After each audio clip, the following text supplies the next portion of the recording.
প্রিয় দর্শক, আসসালামু আলাইকুম। আপনারা সবাই কেমন আছেন? আশা করি আল্লাহর রহমতে আপনারা অনেক ভালো আছেন। বন্ধুরা, দেখতে পাচ্ছেন আমি আপনাদের মাঝে একটি ঔষধি গাছের শিকড় নিয়ে হাজির হয়েছি।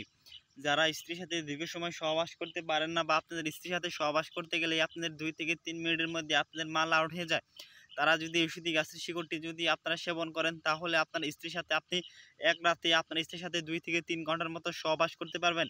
আপনার স্ত্রীর সাথে যদি আপনি সহবাস করতে না পারেন, তাহলে কিন্তু আপনার স্ত্রী আরেকজনের সাথে প্রক্রিয়া করার জন্য চলে যাবে।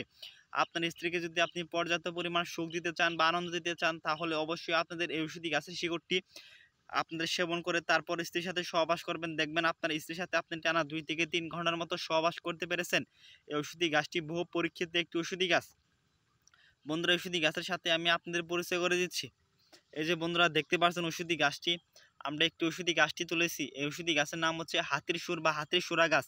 এই ঔষধি গাছটিকে বিভিন্ন অঞ্চলে বিভিন্ন নামে ডেকে থাকে। আপনাদের অঞ্চলে ঔষধি গাছটিকে কী নামে ডেকে থাকে অবশ্যই বন্ধুরা কমেন্টে জানিয়ে দিবেন। এই ঔষধি গাছটিকে আপনারা দেখতে পাচ্ছেন, এই ঔষধি গাছটি যে হাতির মতো সুরা দেখতে পাচ্ছেন, এই যে হাতির মতো সুরা, এই যে বন্ধুরা দেখতে পাচ্ছেন, তার জন্য এই ঔষধি গাছটিকে নাম দিয়েছে হাতির সুর গাছ। বন্ধুরা, আপনাদের অঞ্চলে ঔষধি গাছটিকে কী নামে ডেকে থাকে অবশ্যই বন্ধুরা কমেন্টে কিন্তু জানিয়ে দিবেন। এই ঔষধি গাছের শিকড়গুলো আপনারা কীভাবে সেবন করবেন তা আমি আপনাদের বিস্তারিত নিয়মটি বলে দিচ্ছি। তার আগে যদি বন্ধুরা এই ঔষধি গাছটিকে আপনারা কোথায় পাবেন, এই ঔষধি গাছটিকে যদি একটু ভালোভাবে খোঁজ করে দেখেন, তাহলে ঔষধি গাছটিকে বিভিন্ন রাস্তাঘাট, বিভিন্ন জঙ্গল বা কোনো সবজি ক্ষেতের আশেপাশে আপনার ঔষধি গাছটিকে পেয়ে যাবেন।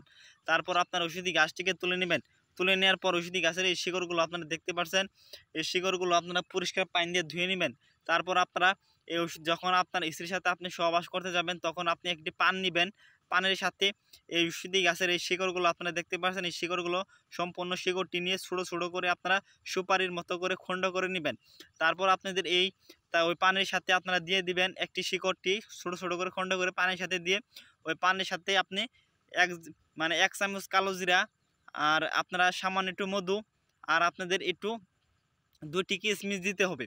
কিশমিশ দেওয়ার পর যখন আপনার স্ত্রীর সাথে আপনি সহবাস করতে যাবেন, তখন ওই পানটি আপনি সহবাসের আধা ঘন্টা আগে আপনি সেবন করবেন। আধা ঘন্টা আগে সেবন করার পর আধা ঘন্টা পর দেখবেন যে আপনার মিসিং পাগলা ঘোড়ার মতো লাফাচ্ছে, পাগলা ঘোড়ার মতো টনটন করছে, তখন আপনার স্ত্রীর সাথে আপনি সহবাস করবেন। দেখবেন আপনার স্ত্রীর সাথে আপনি টানা 2 থেকে 3 ঘন্টার মতো সহবাস করতে পেরেছেন। যদি কোনো রোগী বলতে পারেন যে ঔষধি গাছের শিকড়টি খাওয়ার পর আমরা কোনো কার্যকারিতা পাই নাই, তবে আমরা আমাদের কবিরাজ চিকিৎসা ছেড়ে দেব। কারণ মানুষ মানুষের সাথে বেইমানি করে, ঔষধি গাছ কখনো মানুষের সাথে বেইমানি করে না। আপনারা যারা ডাক্তারের কাছে যে সমস্ত ট্যাবলেট খেয়ে আপনাদের স্ত্রীর সাথে সহবাস করেন, এক সময় দেখবেন ওই সমস্ত ট্যাবলেট আর কোনো কাজ করছে না। আপনি চাইলেও আপনার স্ত্রীর সাথে আপনি সহবাস করতে পারবেন না।